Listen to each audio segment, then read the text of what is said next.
जय हो. संपूर्ण राज्यातील शेतकऱ्यांसाठी या क्षणाची सर्वात ताजी आनंदाची बातमी, ब्रेकिंग न्यूज, मोठी बातमी, शेतकऱ्यांसाठी मोठा दिलासा. होय शेतकरी मित्रांनो, नमस्कार. या व्हिडिओच्या माध्यमातून आपण जाणून घेऊ आपल्या हाती आलेले सर्वच बाजार समितीचे ताजे कापसाचे बाजारभाव, त्याचबरोबर शेतकऱ्यांसाठी काय ताजी आनंदाची बातमी आलेली आहे ती बातमी सुद्धा आपण या व्हिडिओच्या माध्यमातून बघणार आहोत. अवश्य व्हिडिओ शेवटपर्यंत बघा. विनंती आहे, नवीन असाल तर चॅनल सबस्क्राइब करा. एकदा कापसाचे बाजारभाव सांगतो, नंतर आनंदाची बातमी. व्हिडिओ 2च मिनिटाचा आहे, पूर्ण बघा. कृषी उत्पन्न बाजार समिती मानवत येथे कापसाला जास्तीत जास्त सध्या 7,865चा दर चालू आहे.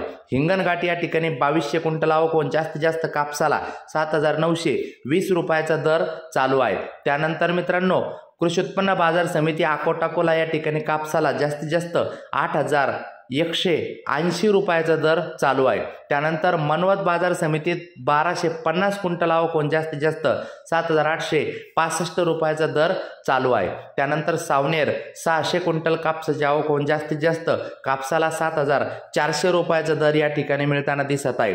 त्यानंतर मित्रांनो, बीड धारूर या ठिकाणी खाजगी बाजारात कापसाला जास्तीत जास्त 7,700चा दर मिळताना दिसत आहे. त्यानंतर मित्रांनो, सेलू परभणी खाजगी बाजार जास्तीत जास्त 7,811 रुपयाचा दर मिळताना दिसत आहे. शेतकऱ्यांसाठी सूचना अशी की कृषी उत्पन्न बाजार समिती मानवत आज 24/5/25 शनिवार रोजी कापूस लिलाव खरेदी बंद आहे, याची सर्व शेतकऱ्यांनी नोंद घ्यावी. आनंदाची बातमी शेतकरी मित्रांनो अशी आहे की 2 दिवसात मान्सून केरळमध्ये.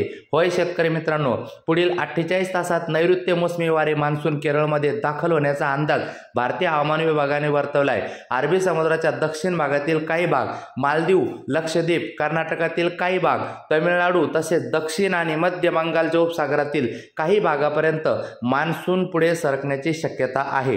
त्यामुळे गतवर्षीपेक्षा 4 ते 5 दिवस आधीच मान्सून केरळमध्ये दाखल होण्याची शक्यता हवामान विभागाने वर्तवली आहे. अशा शेतीविषयक माहितीसाठी प्रत्येकाने चॅनल सबस्क्राइब करा, लाईक करा, कमेंट करा, शेअर करा. धन्यवाद.